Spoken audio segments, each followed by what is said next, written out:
Hi guys, today I'm going to teach you how to use the semicolon, which is this picture right here. It looks like a colon, but there's that comma at the end, so it makes it a semicolon.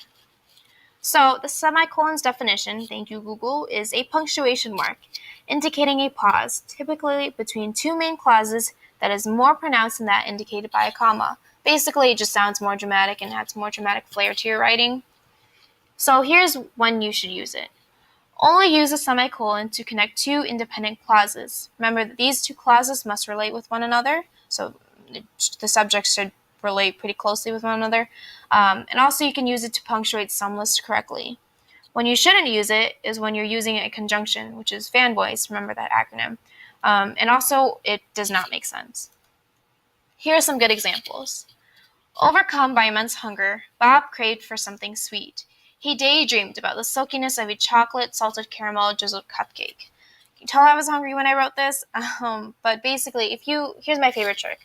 Put your finger on the semicolon, and if you can read the part right before it, and it sounds perfect on its own, and if you read after it, and it sounds perfect on its own, then you could probably use a semicolon, and it will just add more dramatic flair than a period would. And then the second sentence, Bob went to the store to buy cupcakes, but also wanted to get brownies. However, he refrained from buying both because he was on a diet. In my opinion, screw it, buy both, screw all diets. But basically, I just wanted to show how you could use a transition word with a comma. Just be careful where you put that comma. If it doesn't, read it out loud. If it doesn't make sense, probably shouldn't be there. Here's also the list.